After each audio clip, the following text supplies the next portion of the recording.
सामाजिक कार्यकर्ते अंजली दमानिया बोलतात, पाहूया.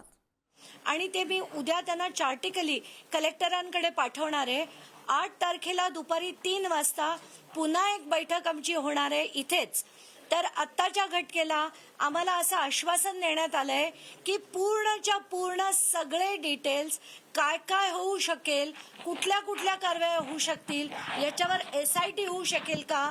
कारण हे जे पाईट गाव आहे इथे मोठ्या प्रमाणावर म्हणजे आत्ताच्या घटकेला अफाट सेक्शन म्हणजे अफाट जमिनींवर या पोपटलाल घनवट आणि त्यांचा मुलगा राजेंद्र घनवट यांच्या नावावर अफाट जमिनी आहेत.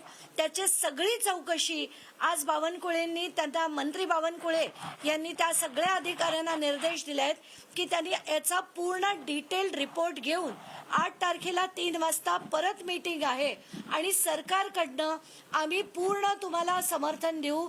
तुमच्याकडे जे जे असे विषय असतील ते तुम्ही प्लीज लावून धरा असं देखील आता महसूल मंत्री यांनी सांगितलेलं आहे. खूप बरं वाटलं आणि असं वाटतंय की आता शेतकऱ्यांना शेवटी न्याय मिळेल आणि आत्ताच्या घटकेला हे झालेलं जो मोठा आर्थिक फ्रॉड या सगळ्या शेतकऱ्यांवर झालाय त्याला कुठेतरी न्याय मिळेल आणि कायद्याच्या चौकटीत राहून हे कसं करता येईल की कुठल्याही न्यायालयात याला चॅलेंज करता येणार नाही अशी कारवाईचं आश्वासन हे मला महसूल मंत्र्यांनी आता दिलेलं आहे.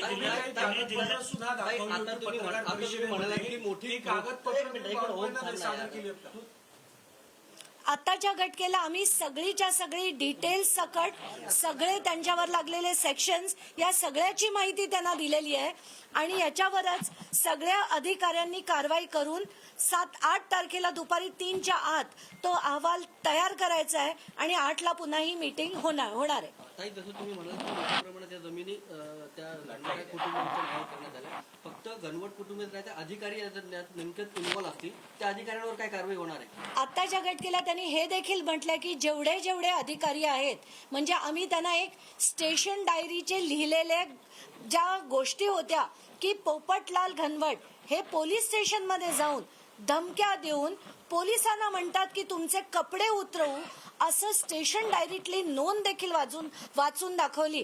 त्याच्यावर त्यांचं असं म्हणणं होतं की या सगळ्या गोष्टी अतिशय गंभीर आहेत आणि या सगळ्या कारवायाची तयारी करून ते 8 तारखेला या सगळ्या अधिकाऱ्यांना म्हणजे SPंना, CPंना सगळ्यांना त्यांनी निर्देश दिलेत की ही स्टेशन डायरी जी आता आम्ही वाचून दाखवली त्याच्यावरचे पण काय काय पॉसिबिलिटीज आहेत हे सगळं रेडी करून 8 तारखेला बोलायला सांगितलेलं आहे. जे मुद्दे मांडले होते म्हणजे एकंदरीतच मंत्री महोदयांनी पण हे मान्य केलंय का की एकंदरीतच या काहीतरी गोड बंगाल आहे किंवा गैरव्यवहार झाले? काहीतरी नाही, सगळा गौड बंगाल कसा आहे.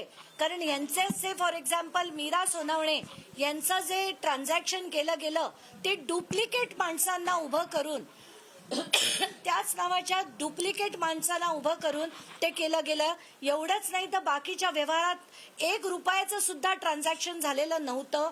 अशी असंख्य म्हणजे आम्ही त्यांना 8 जी प्रकरणं दिली होती त्याच्यापैकी सगळे डिटेल्स हे आम्ही त्यांना दिलेले आहेत. आता त्याच्यावर चौकशा करून 8 तारखेला ते सगळं बाहेर येईल. आणि काल धनंजय मुंडेंच्या या प्रकरणात घेतलं होतं की पॉलिटिकल इंटरफेरन्सच्या माध्यमातून हे सगळं केलं गेलंय, त्याबद्दल काही चर्चा झाली का महसूल मंत्री? ते देखील आम्ही आज त्यांना सांगितलं की या सगळ्यांवर जे गुन्हे दाखल झाले ते पोलीस स्टेशनमध्ये धनंजय मुंडेंकडनं फोन गेले म्हणून यांनी जी फक्त 1 थप्पड त्या पोपटलाल घनवटला मारली होती ते पण त्यांनी खालच्या दर्जाचं घाण स्टेटमेंट त्यांच्या बहिणीवर केलं म्हणून जे झालं होतं त्या पोपटलाल घनवटनी यांच्यावर जे सेक्शन दाखल केले ते फक्त आणि फक्त धनंजय मुंडेंच्या फोनमुळे झाले. तर हेच नाही, धनंजय मुंडेंचं त्यांचं किती सख्य आहे याचे डिटेल्स सुद्धा मी सगळे दाखवले. कसे ते 2 कंपन्यांमध्ये आत्ताच्या घटकेला सुद्धा राजेंद्र घनवट आणि राजश्री धनंजय मुंडे हे